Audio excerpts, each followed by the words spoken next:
Lorsqu'on se lance dans l'aventure entrepreneuriale, le chemin est souvent semé d'embûches. Et je sais de quoi je parle. Les débuts peuvent être difficiles avec ce flot continu de nouvelles informations et cette sensation d'être constamment débordé. Je me souviens de cette époque où, sous le stress, je courais après les nouvelles opportunités sans parvenir à me concentrer sur l'essentiel. Et puis, j'ai commencé à déléguer. J'ai pensé que c'était la solution, que ça allait me libérer du temps et me permettre de respirer un peu. Pourtant, j'ai vite réalisé que cela apportait son lot de responsabilités supplémentaires. Former mon équipe, corriger les erreurs, gérer tout ce petit monde. Et le résultat, plus de travail, pas moins. À ce moment-là, j'étais au bord de l'épuisement professionnel. C'était tellement intense que j'avais besoin d'anxiolytiques pour trouver le sommeil. Pour ne rien arranger, j'ai eu une hernie discale qui est toujours en guérison à l'heure actuelle. Je sais que tu peux te retrouver dans cette situation en ce moment et je veux que tu saches que tu n'es pas le seul. Aujourd'hui, on va parler de comment éviter de tomber dans ce piège, de comment prendre soin de soi en tant qu'entrepreneur. Reste avec moi, je vais partager avec toi mes conseils basés sur mon expérience personnelle pour éviter l'épuisement professionnel. Maintenant que tu en sais un peu plus sur mon parcours personnel et sur les difficultés auxquelles je me suis confronté, je pense qu'il est important qu'on définisse ensemble ce qu'est vraiment l'épuisement professionnel ou le burn-out. L'épuisement professionnel, c'est ce qui arrive quand le stress de ton travail devient si intense et si constant qu'il commence à affecter ta santé physique et mentale. On parle souvent du burn-out comme étant lié à un surménage au travail, mais il ne s'agit pas juste de travailler dur. Le burn-out, c'est un état d'épuisement total, tant sur le plan physique que moral. Moi, par exemple, quand je me dirigeais vers le burn-out, j'étais constamment nerveux. J'avais du mal à me concentrer. Je me retrouvais à vouloir rattraper le retard, à travailler encore et encore, mais je réalisais que je devenais de moins en moins productif. Le plus paradoxal dans tout ça, c'est que plus je bossais, moins je parvenais à avancer. Et c'était pas tout, j'étais plus susceptible, je réagissais de manière excessive aux petits problèmes. Et ce qui était peut-être le plus alarmant, c'est que je commençais à me désintéresser des autres. C'est comme si le burn-out m'avait enfermé dans ma propre bulle et était de plus en plus difficile d'en sortir. En règle générale, en plus des symptômes que je viens de mentionner, il y a aussi souvent une diminution de l'estime de soi et du sentiment d'accomplissement personnel. Physiquement, le burn-out peut se manifester par des maux de tête, des douleurs musculaires, des troubles du sommeil ou même un système immunitaire affaibli. Bref, la liste est longue. Le burn-out est une véritable maladie du travail moderne et elle peut toucher n'importe qui.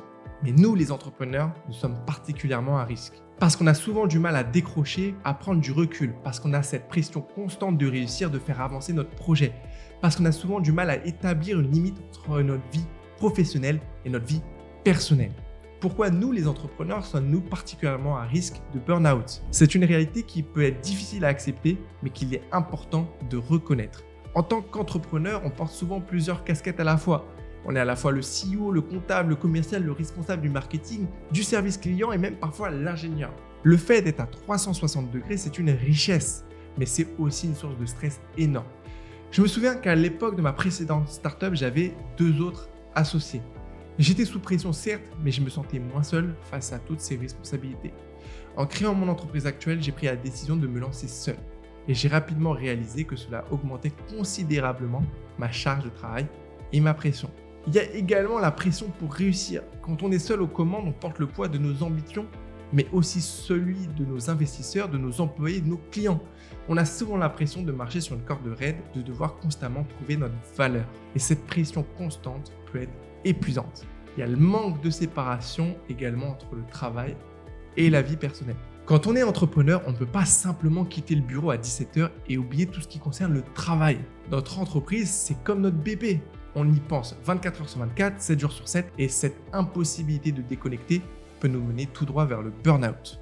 Avant de te donner mes conseils pratiques pour éviter le burn-out, je pense qu'il est important de parler des erreurs que beaucoup d'entre nous, entrepreneurs, commettons et qui nous mènent tout droit vers l'épuisement professionnel. Je partage ça en espérant que tu pourras les éviter. L'erreur commune est de ne pas déléguer.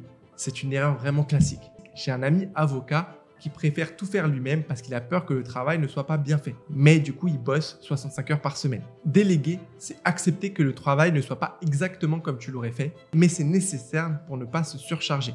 Erreur numéro 2, avoir une attitude négative. Se plaindre constamment peut commencer une spirale infernale de négativité qui mène droit au burn-out. Erreur numéro 3, négliger sa santé. Mal manger, mal dormir, ne pas faire de sport, prendre des substances pour tenir. Tout ça sont des comportements qui peuvent avoir des conséquences dévastatrices sur ta santé et ta capacité à gérer le stress. Erreur numéro 4, être trop présent sur les réseaux sociaux. La comparaison constante avec les autres peut augmenter le stress et te faire sentir très mal. Erreur numéro 5, ne pas investir dans le bien-être, que ce soit personnel ou celui de ton équipe. Par exemple, engager des personnes qualifiées, même si elles sont plus chères, peut en réalité te faire économiser du temps et de l'énergie à long terme. Erreur numéro 6, ne jamais déconnecter. Il est essentiel d'avoir du temps pour toi, pour te reposer, te ressourcer, voir tes proches. Sinon, c'est le meilleur moyen de s'épuiser. Erreur numéro 7, ne pas reconnaître ses limites. C'est normal de vouloir pousser, d'aller toujours plus loin, mais il faut aussi savoir reconnaître quand on a atteint nos limites et qu'il est temps de prendre du repos. Voilà, ces erreurs sont certes communes et il est possible que tu te sois reconnu dans certaines d'entre elles. Mais le fait de les identifier est déjà un grand pas vers la prévention du burn-out. Maintenant que nous avons identifié les erreurs à risque, parlons de ce qu'on peut faire pour éviter ce burn-out. Ce que je vais te partager maintenant, ce sont des conseils pratiques tirés de ma propre expérience, des choses que j'ai mises en place et qui ont fait une réelle différence pour moi. La première chose que j'ai envie de te partager, c'est d'établir des limites claires entre le travail et la vie personnelle. Pour moi, ça a été une étape cruciale. J'ai pris la décision de ne plus travailler le soir, même si parfois, je te l'avoue, c'est difficile de s'y tenir. J'ai aussi instauré un rituel, un brunch le dimanche avec ma copine, un moment pour nous, pour déconnecter du boulot. La deuxième chose que j'ai mis en place, c'est déléguer aussi bien dans le travail que dans ma vie personnelle. Au travail, ça passe par faire confiance à ton équipe, leur donner des responsabilités. À la maison, j'ai pris une femme de ménage et je fais cuisiner des repas pour le déjeuner. Ça peut sembler simple, mais ça libère énormément de temps et d'énergie. La troisième chose que j'ai mis en place, c'est prendre soin de ma santé physique. Je fais du sport, je mange équilibré, je dors suffisamment.